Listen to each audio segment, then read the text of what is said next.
तो ये बिल्कुल फर्जी है। ईडी तो इस समय चोर है। खून हुआ ही नहीं, कह रहे खून कर दिया। अगर मैं 0.1% भी गलत निकल गया तो मैं राजनीतिक जीवन से संन्यास ले लूंगा।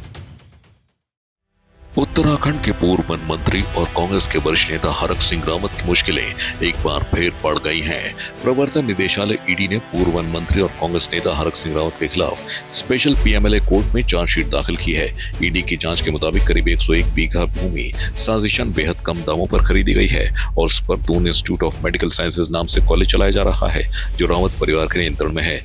यह जमीन 6.56 करोड़ रुपए के मूल्य पर अटैच की गई थी, जबकि इसका बाजार मूल्य 70 करोड़ से अधिक आंका गया है। जांच में फर्जी पावर ऑफ अटॉर्नी, न्यायालय के आदेशों की अवहेलना और धोखाधड़ी जैसे गंभीर आरोप सामने आए हैं। ईडी ने जनवरी 2025 में इस मामले में अनंतिम कुर्की आदेश जारी किया था और कोर्ट में केस दाखिल कर कानूनी कार्रवाई तेज कर दी है।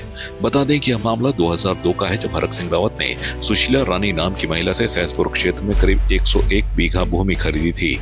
यह जमीन वर्ष 1962 से सुशीला रानी के नाम दर्ज थी। ईडी का आरोप है कि इस खरीद फरोख्त में वित्तीय अनियमितताएं हुई और दस्तावेजों में हेराफेरी की गई। साथ ही फर्जी पावर ऑफ अटॉर्नी और न्यायालय आदेशों की अवहेलना के भी सबूत मिले हैं। पहले भाजपा सरकार के समय भी इसकी जांच करवाई गई थी, लेकिन कोई ठोस कार्रवाई नहीं हो पाई थी। अब ईडी की ओर से पूर्व में दर्ज एफआईआर के आधार पर यह कार्रवाई की जा रही है। इसके विरोध में हरक सिंह रावत ने देहरादून के कांग्रेस मुख्यालय में प्रेस वार्ता की। इस बीच हरक सिंह रावत ने कहा कि यह पूरी तरह फर्जीवाड़ा है और अगर मैं 1% भी गलत साबित हो गया तो मैं राजनीति से संन्यास ले लूंगा। साथ ही उन्होंने कहा कि ईडी के अधिकारियों ने मेरे खिलाफ फर्जी चार्जशीट दायर की है और अगर मैंने जमीन खरीदने से पहले राजस्व मंत्री के रूप में सुशीला रानी के नाम पर जमीन पंजीकृत कराई होती तो मैं दोषी होता, लेकिन वो जमीन 50 साल से सुशीला रानी के नाम पर है। मैंने अभी मीडिया से कहा है कि 99.9% नहीं, अगर मैं 0.1% भी गलत निकल गया तो मैं राजनीतिक जीवन से संन्यास ले लूंगा, सार्वजनिक जीवन से संन्यास ले लूंगा। लेकिन जो अधिकारी, ईडी के वो अधिकारी जिन्होंने फर्जी चार्जशीट मेरे खिलाफ दायर की है, खून हुआ ही नहीं, कह रहे खून कर दिया। अरे 2002 में अगर मैंने जब जमीन खरीदी है, उससे पहले मैंने सुशीला रानी के नाम पर एज ए राजस्व मंत्री जमीन चढ़ाई होती और तब खरीदी होती तो ये वो होता कि मैंने अपने प्रभाव का यूज करके जमीन पहले उसके नाम पर चढ़ाई, फिर मैंने खरीदी। भाई उसके नाम पर जो जमीन हमने खरीदी 8.209 हेक्टेयर, वो 50 साल से उसके नाम पर है। 50 साल से उसके नाम पर है, जब से खरीदी उसे तब से उसके नाम पर है। तो कह रहे पावरफुल है। अरे पावरफुल है तो फिर इस उत्तराखंड के जो है और उत्तर प्रदेश, उसमें तो उत्तर प्रदेश था, सारे एसडीएम, सारे तहसीलदार, सारे पटवारी, सारे डीएम, सुशीला रानी इतनी पावरफुल थी तो सिविल कोर्ट में क्यों किया मुकदमा करा उसके खिलाफ, फिर हाई कोर्ट में क्यों गया?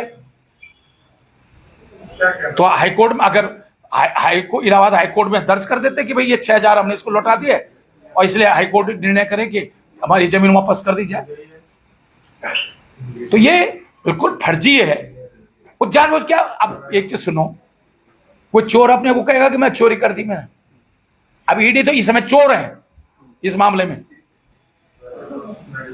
वो कहेगी कि मैंने चोरी कर रहा हूं। अब ये दुर्भाग्य हिंदुस्तान का, जैसे अभिनव कुमार ने 2011 में एक रिपोर्ट लिखी कि जिससे हमने जमीन खरीदी, सुशीला रानी की डेथ जो है 74 में हो गई, बिना जांचे परखे। इतना पर तुम देहरादून जिले का कप्तान हो, तुम इतनी फर्जी रिपोर्ट लिख रहे हो और बाद में फिर हाई कोर्ट भी और उसी पुलिस ने स्वीकार किया कि नहीं उसकी डेथ तो 2005 में हुई, 74 में नहीं हुई। उन्होंने कहा सुशीला रानी की जगह तुमने फर्जी महिला को खड़ा किया दिल्ली में पावर रोड बनाते हुए। बाद में उसी हाई कोर्ट ने भी और उसी पुलिस से स्वीकार किया नहीं सुशीला रानी के 2 नाम थे, सावित्री देवी और सुशीला रानी। तो मैं इसलिए कह रहा हूं कि आप जबरदस्ती कहते रहो कि साहब 2 से 2 क्या। हाँ, मैं बिल्कुल मान नहीं लेते हूं, आप रिकॉर्ड देख लो, मैं तो खुलेआम रिकॉर्ड दिखा रहा हूं और मेरे रिकॉर्ड पे भरोसा नहीं, आप तहसील विकास नगर चले जाओ कि भाई सुशीला रानी के जो हरक सिंह रावत ने के परिवार ने जो जमीन खरीदी है, वो जमीन जिससे खरीदी है उसके नाम पर हरक सिंह रावत ने राजस्व मंत्री बनने के बाद कराई वो जमीन, या उसके नाम पर वो जमीन 50 साल से थी।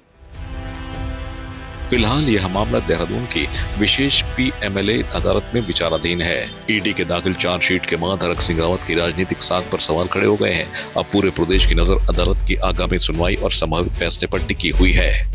आपकी इस पर क्या राय है, हमें कमेंट कर जरूर बताएं। इसके साथ ही आप हमारे YouTube चैनल को सब्सक्राइब कीजिए। आप हमें Facebook, Instagram, Twitter पर फॉलो भी कर सकते हैं और संवाद 365 के साथ एक क्लिक में जुड़ने के लिए डाउनलोड कीजिए संवाद 365 ऐप।